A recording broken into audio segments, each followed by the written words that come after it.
자, 이번 시간에는 디자인 패턴에 대해서 왜 배워야 되는지 한번 알아보도록 하겠습니다. 자, 자바 초보 개발자의 고민입니다. 자바 기본서를 막 끝낸 초보 개발자입니다. 프로그램을 잘 만들기 위해서 이제 무엇을 해야 하나요? 많은 분들이 이렇게 물어봅니다. 그러면 또 많은 분들이 이렇게 대답을 하죠. 프로젝트를 진행해서 배운 내용을 몸에 익히고 응용력을 키워보세요 라고 대답을 해줍니다. 필연적으로 나오는 대답이 이것입니다. 어디서부터 손을 대야 할지 전혀 모르겠어요. 자바 초보 개발자의 고민이기도 하고 제가 많은 학생들을 가르칠 때 학생들이 처음에 겪는 모습입니다. 자, 프로그램의 코드적 의미는 이해하고 있어도 그것을 응용하여 자기 나름대로의 프로그램을 만드는 것은 어려워합니다. 책의 예제를 보면 이해할 수 있지만 조금이라도 변형을 하거나 현실적인 문제에 적용하려면 적용이 안 됩니다. 그래서인지 프로젝트를 하라고 하면 어려워하는 것입니다. 자, 프로그래밍 상에서 발생하는 많은 일들에 대한 해결 방법을 미리 정의해 놓은 곳이 알고리즘, 자료구조, 디자인 패턴 등입니다. 그래서 프로젝트를 진행하라고 할 때 알고리즘을 먼저 공부하세요. 자료 구조를 공부하세요. 디자인 패턴을 공부하세요. 라고 얘기하는 것입니다. 자, 이 중에 알고리즘하고 디자인 패턴이 헷갈릴 수 있는데 정리를 한번 해보도록 하겠습니다. 자, 알고리즘은 문제 해결을 위한 처리 절차입니다. 서울에서 부산을 가는 방법은 다양합니다. 걸어서 갈 수도 있고 자전거를 타고 갈 수도 있고 버스를 타고 갈 수도 있습니다. 자가용을 운전하고 갈 수도 있겠죠? 요새는 KTX를 타고 가기도 합니다. 비행기를 타고 갈 수도 있고요. 자, 이처럼 결과를 얻기 위한 방법은 하나가 아니고 결과가 맞기만 하다면 모두 맞는 알고리즘입니다. 돈이 없다면 걸어서 가는 것이 최선의 방법입니다. 돈이 많이 들더라도 빠른 시간에 가야 한다는 것이 목표라면 비행기를 타고 가는 것이 최적의 방법입니다. 이처럼 상황에 맞는 최적의 알고리즘이 있을 뿐입니다. 프로그래밍에서도 이와 유사한 문제와 해결 방법이 있습니다. 여러 개의 데이터가 있을 때 순서에 맞게 정렬하는 방법입니다.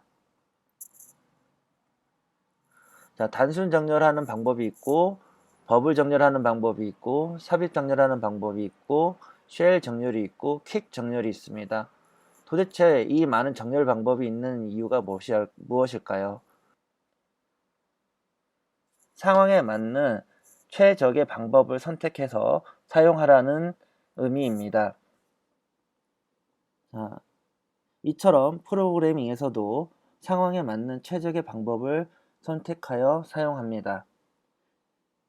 자, 알고리즘은 상황에 따른 최적의 방법만 있는 것은 아닙니다. 정답일 경우도 있습니다. 자, 어떤 수가 있을 때 홀수인지 짝수인지 구분할 수 있는 방법은 정답을 갖는 알고리즘이라고 볼 수 있습니다. 수를 2로 나누어 나머지가 0이면 짝수, 1이면 홀수입니다.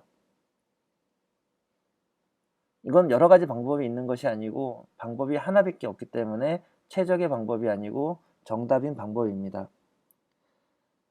자, 다시 돌아와서 현실 세계에서의 알고리즘이라고 할 수 있는 것을 보면 음식 요리법, 바둑의 정석 등이 문제 해결을 위한 절차를 기술한 알고리즘이라고 볼 수 있습니다. 자, 정리를 해보면 알고리즘은 문제 해결을 위한 처리 절차이다.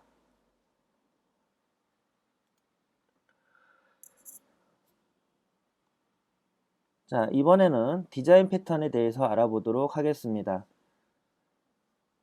프로그래밍 언어를 배우고 실제로 프로그래밍을 만들다 보면 처음에는 순조롭게 진행되다가 요구사항이 많아지면 복잡해지기 시작합니다.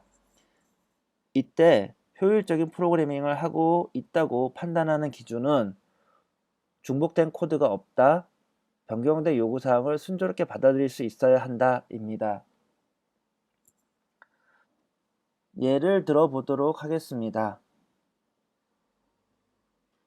9구단 2단을 만드는 코드를 작성해 보도록 하겠습니다.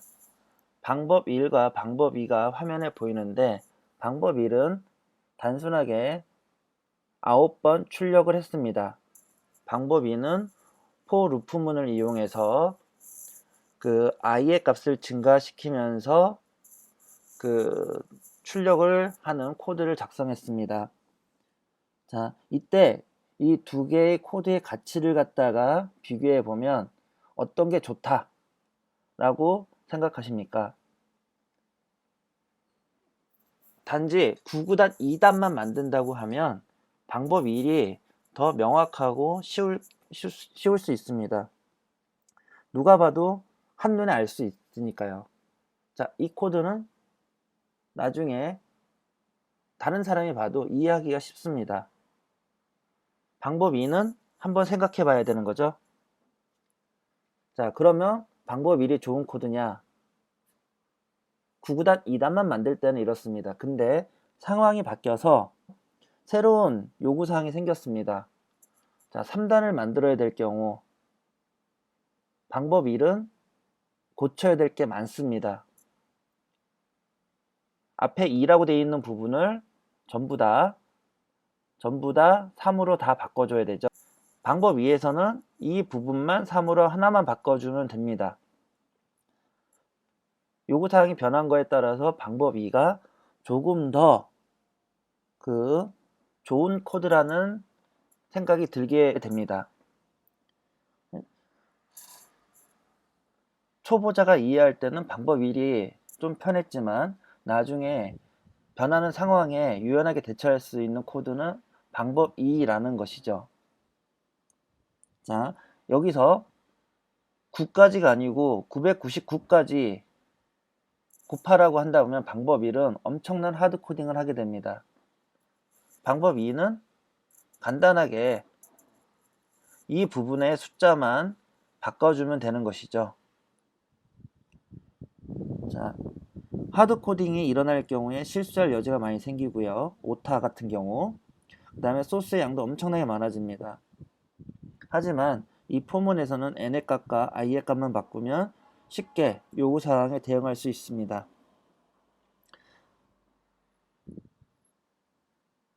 자, 다시 한번 얘기하자면 디자인 패턴을 적용해서 프로그램을 만드는 중요한 이유는 다양한 추가 요구사항에 대해서 좀 더 쉽게 대응하기 위해서입니다.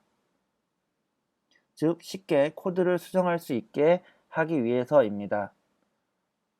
자, 과거에 이런 상황에 이렇게 하니 요구사항 변경에 따라 코드 수정을 하기 좋았다 라는 나의 경험이라든가 다른 사람의 경험 등이 이번 프로젝트에 적용되는 것입니다.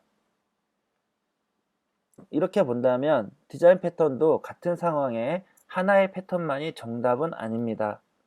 상황에 따라 다양한 추가 요구사항에 대해 좀 더 쉽게 대응할 수 있는 방법이 여러 가지가 있을 수 있고 그 방법 중에서 가성비를 따질 수도 있고 다양한 여러 가지 상황에 따라 적절한 패턴을 적용하게 됩니다.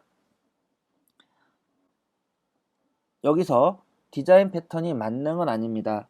모든 상황에 디자인 패턴을 적용하다 보면 오히려 코드가 이해하기 어려워지고 수정하기 힘들어질 수 있습니다.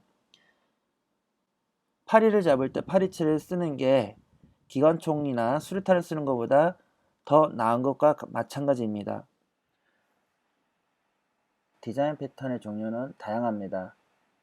우리가 흔히 말하는 디자인 패턴은 오리지널 파운데이션 패턴, GOF 패턴입니다. Gang of Four라고 해서 GOF의 패턴이고 썬의 자바2 E 패턴도 있고 JSP 패턴이라고 해서 여러분들이 JSP 서블릿을 또는 스프링을 하면서 썼던 패턴이 있었을 것입니다. 아키텍처 패턴도 있고 게임을 만들 때 쓰는 게임 디자인 패턴도 있습니다. 자, 그 중에서 우리는 오리지널 파운데이션 패턴의 다음 9개를 집중적으로 배워보도록 하겠습니다. 다음 9개는 우리가 자바 프로젝트를 진행하면서 자주 보게 되는 패턴들입니다. 자주 사용하지 않는 모든 것을 다 배우는 것보다는 지금 자주 사용할 9개를 집중적으로 배워보도록 하겠습니다. 디자인 패턴을 공부할 때 많은 경우 공부할 때는 아하 하면서 막상 실무에 쓰려고 하면 잘 적용을 못하는 경우를 많이 보게 됩니다. 자바를 배우는 사람들이 거의 사용하지도 않는 게임 예제를 통해 디자인 패턴을 배운다던가 하면 공부할 때는 이해가 되는 듯 하는데 실제로 실무에서는 어디다 어떻게 적용해야 할지를 모르게 되는 경우가 대부분입니다. 게임을 공부하는 사람들이 보면 실제 게임 소스가 아니고 추상적인 이야기이기 때문에 또 게임을 만드는 코드에 적용을 하지 못하는 경우가 대부분입니다. 즉, 현실적이지 않은 상황을 예로 한 예제로 공부를 했기 때문에 실무에 적용하기가 어려웠던 것입니다. 우리는 현실적인 예제로 응용을 못하더라도 배운 하나라도 실무에 적용해서 사용할 수 있도록 하겠습니다.